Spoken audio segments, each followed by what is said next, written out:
សួស្តីលោកគ្រូអ្នកគ្រូទាំងអស់គ្នានៅក្នុងវីដេអូនេះខ្ញុំសូមធ្វើការបង្ហាញអំពីមុខងារដាក់ទ្រព្យធានាដើម្បីចូលទៅដាក់ទ្រព្យធានាបានសូមលោកគ្រូអ្នកគ្រូចូលទៅកាន់ប្រព័ន្ធតោះមកគឺយើងចូលមកកាន់មុខងារ Collateral Management Collateral Deposit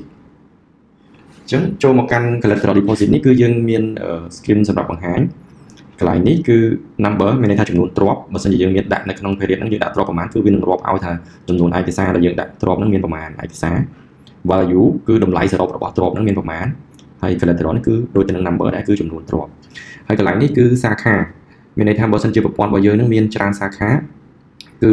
នឹងបង្ហាញនៅក្នុងហ្នឹងអញ្ចឹងយើងអាចស្វែងរកទ្រព្យរបស់អតិថិជនមួយៗហ្នឹងបានថាដើម្បីដឹងថាទ្រព្យរបស់អតិថិជននីមួយៗហ្នឹងស្ថិតនៅក្នុងសាខាណាហើយបើសិនយើងចង់hide កន្លែងហ្នឹងដើម្បីឲ្យមើលទិន្នន័យនេះបានធំគឺយើងអាចចុច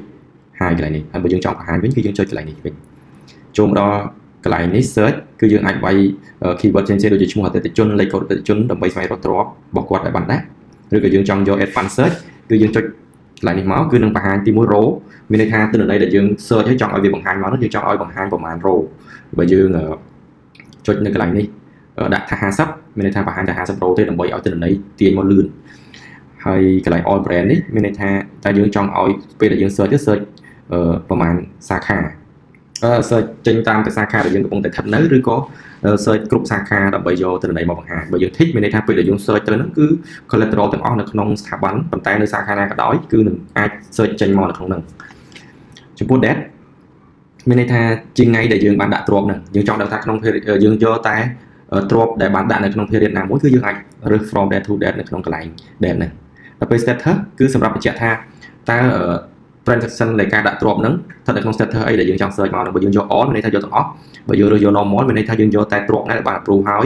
pending គឺយើងយកតែទ្រព្យណាដែលបានដាក់ហើយប៉ុន្តែអត់ទាន់ approve គឺនៅ pending reject reverse គឺយើងយកតាម status របស់ទ្រព្យដែលបាន reject ឬក៏ reverse withdraw នេះមានន័យថាយើងយកតែទ្រព្យណាដែលបានដក withdraw មានន័យថាដកខ្លះតែនៅខ្លះពេល withdraw នេះមានន័យថាគឺទ្រព្យដែលបានដករួចរាល់ហើយអញ្ចឹងយើងចង់ដឹងថាទ្រព្យនឹងស្ថិតនៅក្នុង status ណាគឺយើងអាច search តាមហ្នឹងអូខេអញ្ចឹងចូលមកដល់ការដាក់ទ្រព្យដើម្បីដាក់ទ្រព្យគឺយើងចុច add new ទី1គឺយើងត្រូវរើសតើអតិថិជនមួយណាជាអ្នកចង់ដាក់ទ្រព្យឧទាហរណ៍ថាអតិថិជនឈ្មោះ San Srelin នេះគាត់ជាអ្នកដាក់អញ្ចឹងយើងចុចមកហើយ select បន្ទាប់មក transaction date គឺថ្ងៃដែលគាត់មកដាក់ទ្រព្យហ្នឹងតើគាត់ដាក់ទ្រព្យហ្នឹងដាក់ទ្រព្យអីខ្លះអញ្ចឹងយើងអាចចុច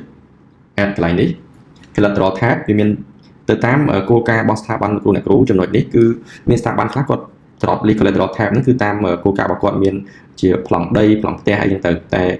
data testing របស់ខ្ញុំនេះគឺមានវិញ្ញាបនបត្រម្ចាស់អចលនវត្ថុលិខិតទេសិទ្ធអីទៅតាមអ្វីដែលបានបង្ហាញហ្នឹងបន្តនឹងរឿងនេះ collateral document tab សម្រាប់ជា sub category របស់ collateral tab អញ្ចឹងយើងអាចរើស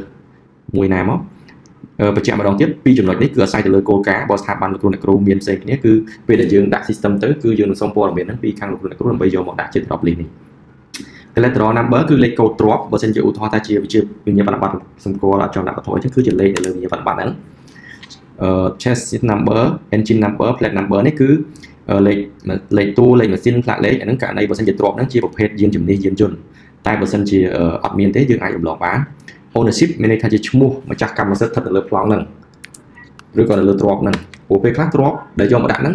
គឺឈ្មោះមិនមែនជាឈ្មោះរបស់អតិថិជនដែលយកមកដាក់ទេអាចថាជាទ្រព្យឪពុកម្ដាយឬប្តីប្រពន្ធអីចឹងទៅគាត់អាចធ្វើលិខិតទេសិទ្ធិអញ្ចឹងថាឈ្មោះនៅលើទ្រព្យឈ្មោះសានស្រីលៀនដដែលអញ្ចឹងមានសានស្រីលៀនអញ្ចឹងមកតោះមក second ownership នេះអាចថាឈ្មោះកម្មសិទ្ធិទី2អាចទ្រព្យខ្លះជាសហកម្មសិទ្ធិដូចជាទ្រព្យប្តីប្រពន្ធអីចឹងទៅអញ្ចឹងមានឈ្មោះ2តែបើសិនជាមានតែមួយយើងដាក់តែមួយមកទី2នេះយើង optional អាចរំលងបានអញ្ចឹង relationship with customer នេះចង់បញ្ជាក់ថាតើឈ្មោះ ownership នេះមានទំនាក់ទំនងត្រូវជាអ្វីជាមួយនឹងអតិថិជនសានស្រីលីនដែលបានដាក់ទ្រព្យនេះអញ្ចឹងបើឈ្មោះនឹងជាឈ្មោះរបស់គាត់ជាក់ស្ដែងយើងអាចរើស owner បើមិនជាឈ្មោះនឹងមានទំនាក់ទំនងជាប្តីជាប្រពន្ធជាកូនជាបងប្អូននេះគឺយើងរើសទៅតាមជាក់ស្ដែង remark សម្រាប់យើង note កំណត់សម្គាល់ currency គឺសម្រាប់ប្រភេទរូបិយវត្ថុដែលយើងវាយតម្លៃទ្រព្យហ្នឹងឧទាហរណ៍ថាទ្រព្យហ្នឹងយើងវាយតម្លៃបានថា$40,000អញ្ចឹងចំណាក់$40,000ចឹងមកអញ្ចឹងកន្លែងនេះគឺយើងរើសយក currency ជាដុល្លារ collateral address គឺសម្រាប់បញ្ចូលអាសយដ្ឋានជាក់ស្ដែងរបស់ទ្រព្យបើសិនជាទ្រព្យហ្នឹងគឺជាអចលនទ្រព្យវាត្រូវមានអាសយដ្ឋាននៅកន្លែងណាមួយច្បាស់លាស់នេះគឺខេត្តស្រុកឃុំភូមិរបស់ទ្រព្យបើសិនជាអចលនទ្រព្យវាត្រូវមានខេត្តស្រុកឃុំភូមិអញ្ចឹងយើងរើសមកហើយកន្លែងនេះអាចសរសេរបញ្ជាក់បន្ថែមថានៅទីតាំងអីបែបណាបានយើងសម្រាប់សរសេរបន្ថែម issue date ថ្ងៃដែលទ្រព្យហ្នឹងបាននឹងដែលបានចេញ attachment file នេះគឺយើងអាច attach ព័ត៌មានរបស់ទ្រព្យហ្នឹងជា PDF បានយើងអាច scan ឯកសារទាំងអស់ហ្នឹងចូលជា PDF ហើយ attach ចូលទៅក្នុងប្រព័ន្ធបាន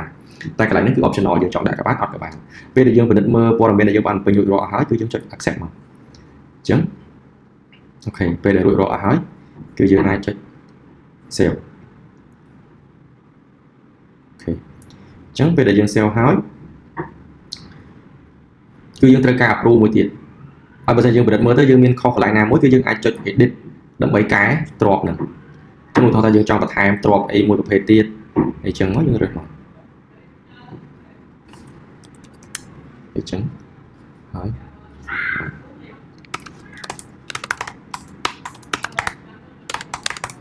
ឈ្មោះតែ$10000ទៀតអូខេស្រុកគុំភូមិយើងរើសទៅតាមជាក់ស្ដែងហើយនៅ issue date គឺយើងរើសតាមជាក់ស្ដែងទៅហើយយើងចុច accept អញ្ចឹងយើង add ទ្រព្យយើងអត់តមករើស relationship យើងរើស relationship មកហើយអូខេអញ្ចឹង save អូខេនេះទ្រព្យតម្លៃសរុបគឺ$50000ហើយ status គឺនៅ pending ពេលដែលសិនជាយើងបំពេញហ្នឹងគឺត្រឹមត្រូវអស់ហើយគឺយើងអាច approve បានតែបើទ្រព្យហ្នឹងដាក់ហើយយើងលេខគេលេខដាក់វិញហើយយើងអាច reject បានអញ្ចឹងបើសិនជា approve យើងចុច approve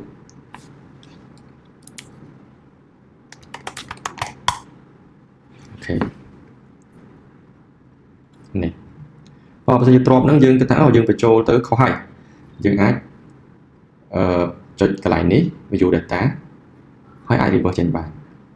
ហើយមួយទៀតចំពោះឯកសាររបស់ទ្រព្យគឺយើងអាច update តាមក្រោយបានឧទាហរណ៍ថា load ទ្រព្យ collateral មិញនេះគឺយើងបាន deposit ហើយប៉ុន្តែយើងអត់ទាន់បាន attachment ទេតែទ្រព្យហ្នឹងគឺយើង approve ហើយបើ approve ហើយយើងអាច modify add document បានទេតែយើងមាន function មួយគឺសម្រាប់ add document របស់ទ្រព្យហ្នឹងបានគឺយើងចុចលើ document មកអញ្ចឹងយើងអាចទៅធ្វើការ edit ហើយ attach យក document ហ្នឹងបានតើបើយើង attach ហើយយើង save ទៅអញ្ចឹង document របស់ទ្រព្យហ្នឹងនឹងបាន update ហើយករណីដែលទ្រព្យហ្នឹងយើងបាន deposit ខុសហើយ approve ហើយយើងត្រូវការ reverse អញ្ចឹងយើងចុចលើ view data ហើយចុចលើពាក្យ reverse white password ហ្នឹងអូខេអញ្ចឹង reverse ជោគជ័យចំពោះមុខងារ deposit collateral គឺមានតែប៉ុណ្្នឹងឯង